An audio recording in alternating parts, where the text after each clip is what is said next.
Esta iglesia, ahora catedral, pues iba con esa idea. Antes era colegial, pero iban siempre con la idea de que se convirtiera en catedral, de que fuera la sede de un obispado, pero no, Jerez pertenecía a Sevilla. ¿Qué es lo que hace? Mirarse en Sevilla. ¿Cuál es la iglesia, el estilo de la iglesia de Sevilla, es decir, de la catedral? Estilo gótico. Entonces aquí se hace un planteamiento gótico, pero en el siglo XVIII. Pues bien, hay una serie de personajes mitológicos de Grecia y de Roma que aparecen aquí, y no es el único sitio. En la Capilla Sixtina, Miguel Ángel utiliza también 5 sibilas, porque este es el personaje que queríamos hablar, 5 sibilas en la Capilla Sixtina. Bien, pues conviene decirlo de vez en cuando que Jerez tiene una serie de zonas con un encanto tremendo y además con una vista preciosa, y este es uno de esos sitios que Jerez tiene con una visión privilegiada. La fecha oficial de apertura del Hotel Sherry Park fue el 24 de agosto de 1987. Este año cumpliremos 25 años, nuestras bodas de plata. Estamos vendiendo, que estamos a 10 minutos de la costa, que es cierto, a unos precios mucho más ventajosos que lo que sería un hotel de primera línea. Y eso ha hecho desde hace ya varios años que julio y agosto sean también meses muy importantes en ocupación en todo lo que es nuestra zona de Jerez. Tenemos algunos besos, porque vais a ver que son besos, tanto de María José Santiago como de Melanie Griffith, cuando estuvieron aquí, y ya personalidades del mundo de la política, de la ciencia, de las artes, la literatura, la medicina. Es un gran libro de recuerdos.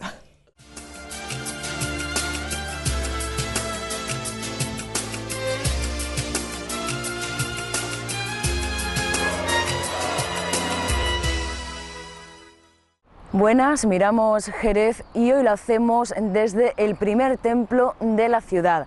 Lo hacemos desde la catedral. Analizamos la fachada principal con la Natividad y la adoración de los reyes, también las portadas laterales de la Visitación y de la Encarnación.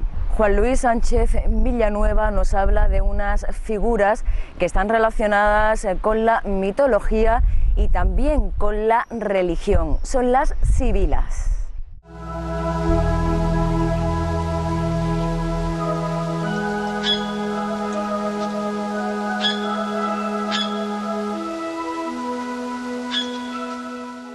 Pues bien, estamos en la Catedral de Jerez, en la actualidad, anteriormente colegial, y que se sitúa donde antiguamente había una mezquita. Hubo unas ciertas modificaciones, la mezquita estaba orientada lógicamente, hacia las zonas que ellos siempre lo dirigen, pero en este caso se le comió un poco de terreno a la calle que actualmente se llama Aire y se desplazó de lo que en este momento tenemos la Plaza de la Encarnación, se desplazó un poco y se dirigió, ahora mismo la iglesia se dirigió hacia el arroyo, abriéndose hacia esta parte de aquí. Esta parte de aquí que tenía el arroyo de Curtidores, que había pues mal olor, se cubrió y entonces ya se dedicó, lo comentamos en otro capítulo, se dedicó a una zona un poco más vital, más importante. Pues bien, aquí lo que había era una mezquita. Se reconvierte esta mezquita en iglesia, pero no es momento de hacer una nueva porque no había dinero y además estaba la amenaza del reino nazarí, el reino de Granada, que lo teníamos cerca. Por lo tanto, aquí todavía no se podía hacer muchas modificaciones importantes. Los diferentes parches que se le dan a la mezquita para que no se caiga, que ya es una iglesia cristiana, eso no es suficiente. Entonces ya llega un momento en que dice, bueno, hay que hacer una nueva. Y estamos a final del siglo XVII, 1695, cuando un maestro de obra, lo que actualmente llamamos un arquitecto, que es Diego Moreno Meléndez, decide hacer unos planos y él empieza a dirigir, se le adjudica a él, no se sabe exactamente, y él empieza a dirigir las obras hasta 1700 en que muere. A partir de ahí el dinero, el tiempo, las posibilidades van haciendo que cambien y pasan por esta obra, pasan numerosos arquitectos. Pasan los hermanos Díaz, es decir, Diego Antonio e Ignacio Díaz, pasan también otros hermanos como Juan de Vargas y José de Vargas, o también Pedro Albizu, o Torcuato Cayón, que estuvo en Cádiz también, que es el que hace la cúpula y el reducto del que comentaremos algo. Y por último, ya en 1772 se acaba la cúpula, en el 1778 se inaugura, aunque quedan pendientes algunos detalles todavía por hacer. Decíamos que Torcuato Cayón es el que diseña la cúpula, pero también este reducto. Tenemos que pensar que aquí realmente hay un desnivel bastante importante y eso había que salvarlo, y lo hace de una manera espectacular. Impresionante esta escalinata y estas rampas que hacen que el reducto se convierta en una pieza importante para compensar ese desnivel.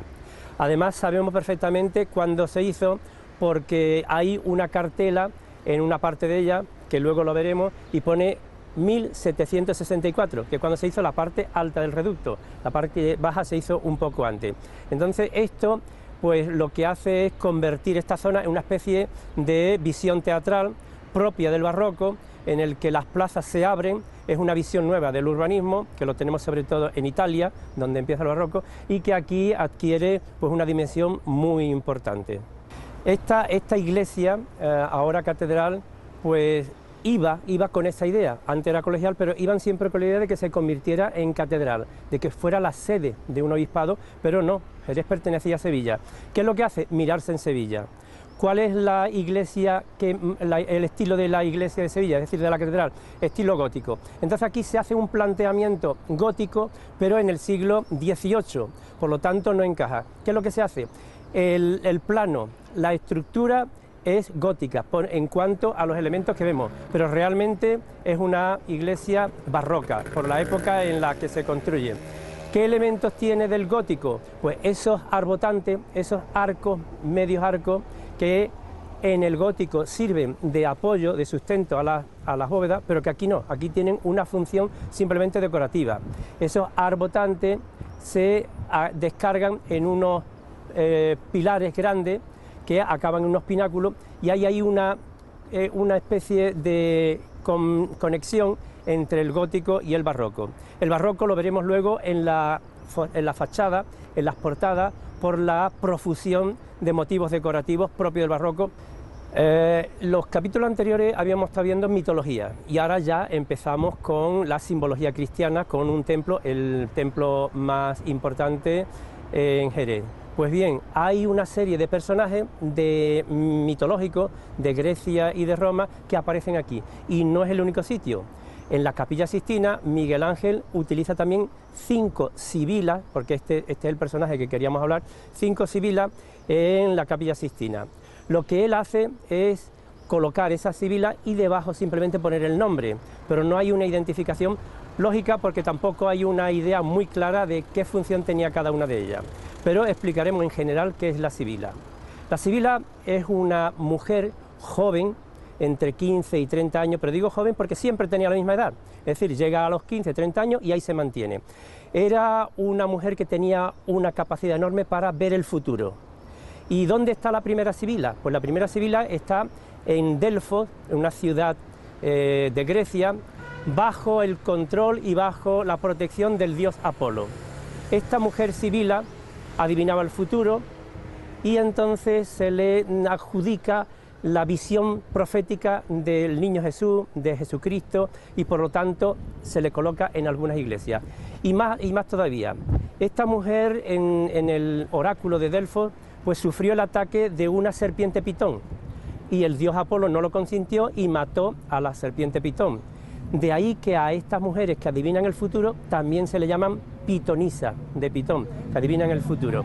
Pues bien, esta es la idea general, pero la leyenda fue añadiendo muchas más, y no se contentaron con una, sino que añadieron en cada zona, dijeron, nosotros también tenemos nuestra sibila, y al final la leyenda ha hecho que conozcamos hasta 14 sibilas.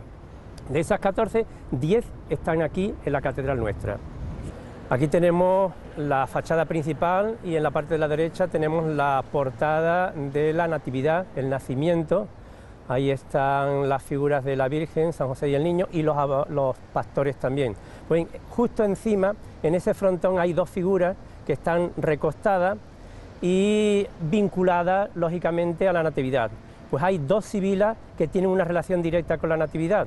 Pues bien, una de ellas no tiene ningún elemento en las manos porque, desgraciadamente, se ha deteriorado con el tiempo. Es uno de los problemas que tenemos con muchas de estas figuras, que están deterioradas. Y por otra parte, no hay, a lo largo de la historia, no hay una concreción en los elementos que tiene cada una, son muy variados. Las leyendas no adjudican de manera clara. Pero bueno, datos de uno y datos de otro, ahí podemos ver que una de las dos sibilas que está ahí tiene una serpiente en el pie, enrollada, y eso la vincula directamente con la Virgen María. Recordemos que la sibila es una premonición de la vida de Cristo y por lo tanto de la Virgen, entonces pisotea la serpiente, eso la vincula con esa sibila, pisotear la serpiente como hacía la Virgen María. Y si nosotros observamos bien, hay una serpiente enrollada en su pie derecho.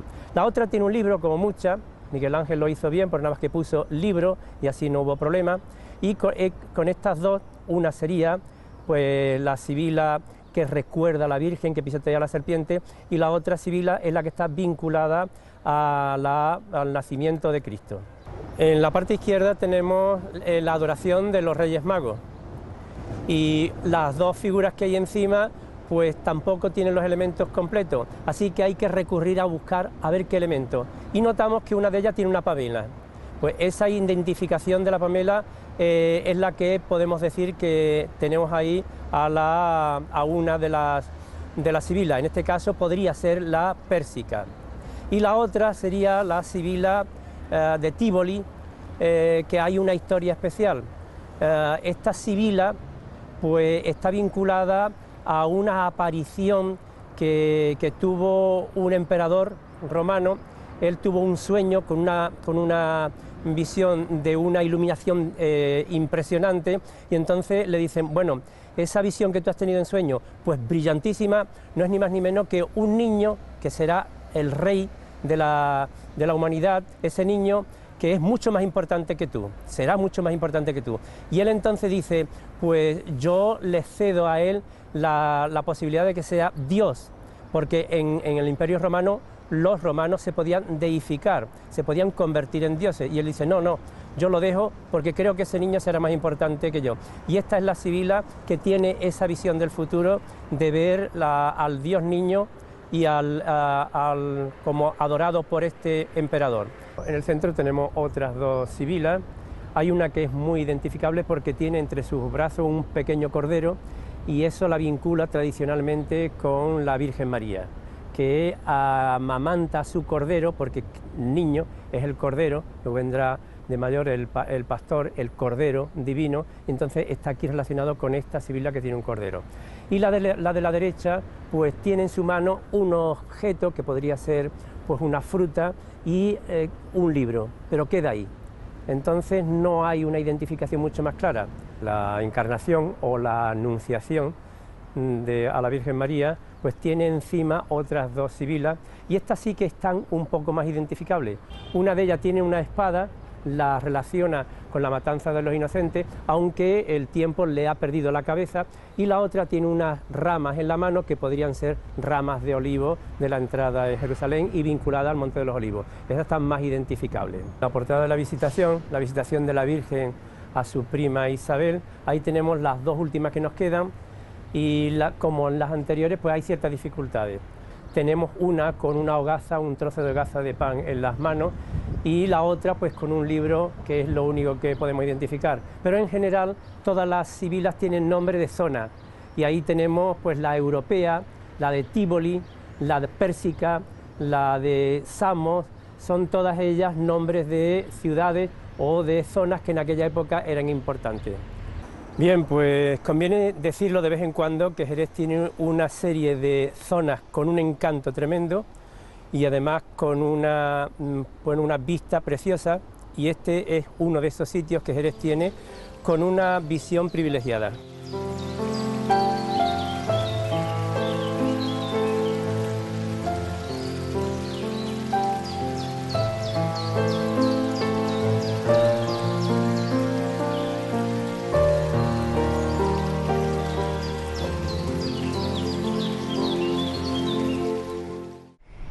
Ahora visitamos y conocemos el Hotel Sherry Park. En este 2012 este establecimiento cumple 25 años. Hablaremos de su historia y de personajes que han pasado por él, como es el caso de Melanie Griffith.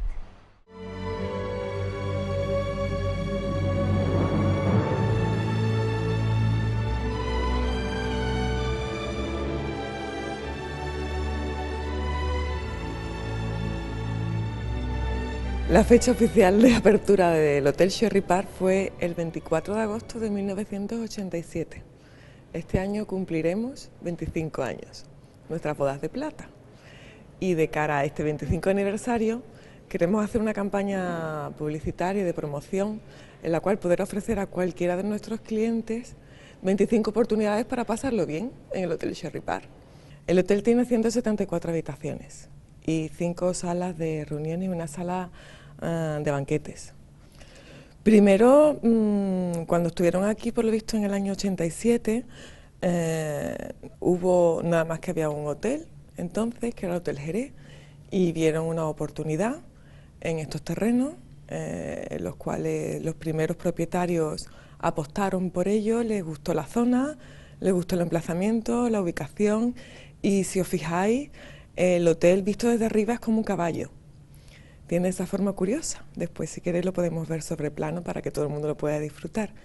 Y la estructura del establecimiento está confeccionada incluso para un hotel de playa, que era incluso el primer proyecto que hubo.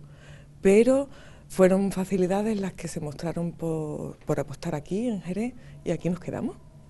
Ya llevamos 25 años. La ubicación es la ideal, francamente. Ahí es un privilegio donde está localizado el Hotel Sherry Park. Estamos en pleno centro de Jerez, en el corazón de la ciudad, que es la avenida Álvaro Domecq. Detrás de nosotros está la Real Escuela de Andaluza de Arte Ecuestre, bodegas próximas como puede ser Sandeman u otras que no quiero ir mencionando una detrás de otra, el Museo del Tiempo y de Reloj, el Museo de Carruaje, justamente cruzando la Plaza de Toros. El recinto ferial en un paseo a 10 minutos, a 5 minutos del centro. Ya lo que es la ubicación es un privilegio.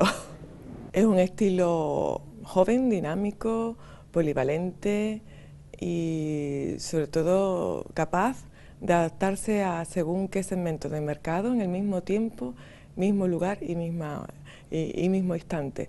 Nos ocurre que en el mismo día hay distintos clientes con una motivación diferente y todos salen plenamente satisfechos. Estamos en el restaurante Lábaco. Este restaurante se creó a raíz de que fuimos Premio Nacional de Gastronomía hace ya unos cuantos años, en el 95. Y luego Premio Vinagre de Jerez. Hemos estado participando en distintas jornadas representando lo que es la comida de la provincia. Incluso fuimos a una jornada de hermanamiento de lo que es el Consejo Regulador del Vinagre de Jerez con el espárrago de Huétor Tájar. Hemos estado también en una jornada representando lo que es la comida de la provincia de Cádiz en París. Luego también hemos estado en Canarias. Tanto gustó que el Cabildo Canario nos pidió que prolongáramos estancia para una serie de compromisos que tenían ellos allí. La principal comida que nosotros ofrecemos en nuestro restaurante a la carta es comida de la región, y uno de los platos estrella que todo el mundo viene a buscar es el steak tartar. Se hace a la vista del cliente y el toque diferente está en que utilizamos nuestros vinos, los vinos de Jerez, que es lo que siempre queremos estar promocionando, vendiendo, disfrutándolo y halagándolo. Incluso invitamos a hacer maridajes con ellos. Tenemos que apostar por lo que tenemos y en ello estamos.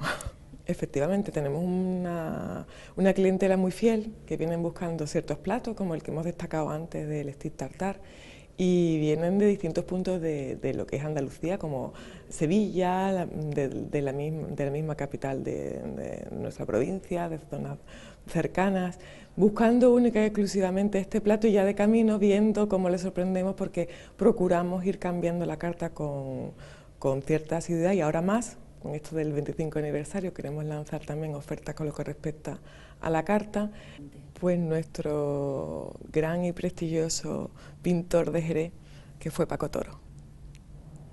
No solo aquí, sino también en las zonas nobles del establecimiento, como es el hall, la cafetería, se pueden ver pinturas y grabados de él. Fue un amigo muy conocido en Jerez, y luego a raíz de este establecimiento también pudo pintar para hoteles nuestros de nuestra cadena de Hipotels en Chiclana, y está presente en más de un rincón de los hoteles de Hipotels. El momento que atraviesa el sector es delicado, pero el que sea delicado no quiere decir que sea malo, al contrario. Tenemos que aprovechar las oportunidades de negocios que se nos presentan, que son múltiples, siempre y cuando utilicemos el ingenio y también llegando a unos valores mínimos, hasta dónde poder llegar y hasta dónde no bajar más el listón, porque la competencia está siendo agresiva, muy agresiva, y eso a veces puede ir en deterioro de nuestro propio servicio, cosa que no queremos. Nosotros nos hemos certificado en calidad el pasado 15 de diciembre, la norma ISO 9001-2008, y ello es otro valor más que nos aporta a nivel de nuestra comercialización en el sector turístico, y que sobre todo ya el cliente español, pero mayoritariamente el cliente extranjero, le aporta valor a la hora de decidir dónde vamos. Los meses fuertes de nuestro establecimiento y prácticamente de lo que es la zona en Jerez es lo que es la primavera, a partir de marzo, abril y mayo, y luego septiembre y octubre, pero afortunadamente ya llevamos varios años en los cuales los meses de junio y sobre todo julio y agosto la ocupación es bastante elevada. Estamos vendiendo que estamos a 10 minutos de la playa, de nuestras costas, y sin embargo los precios son mucho más ventajosos que un hotel de primera línea. Eso también nos viene bien. Principalmente el cliente es español. Y ya luego, pues en segunda línea, pues tenemos desde francés, alemán, italiano. Depende del segmento de mercado al cual nos vayamos, porque ahora en primavera empezamos con los circuitos. Este tipo de cliente es cliente vacacional, que viene hasta a hacer una visita a nuestra comunidad autónoma, entrando o bien por Jerez o por Sevilla, y va haciendo visitas a distintas ciudades. También tenemos clientes de negocio que vienen de lunes a sábado o incluso viernes. Tenemos clientes muy fieles que nos han visto crecer desde que nuestros comienzos hasta ahora, y ya es como una gran familia. Nos vieron cuando empezamos en este establecimiento y ha visto cómo hemos ido creciendo, cómo tenemos cada uno nuestra propia familia. Ellos nos hacen partícipe de la suya y el vínculo es muy grande. En 25 años te podéis imaginar la historia. Pues tenemos desde lo más reciente en equipos deportivos, que ha sido el Real Madrid, que estuvo aquí en febrero del 2009. Están todas las firmas registradas, lo podéis ver ahora. Tenemos los actores de la última película que se filmó aquí, que es Miel de Naranja, de Imanol Uribe. Tenemos algunos besos, porque vais a ver que son besos, tanto de María José Santiago como de Melanie Griffith, cuando estuvieron aquí, y ya personalidades del mundo de la política, de la ciencia, de las artes, la literatura, la medicina. Es un gran libro de recuerdos.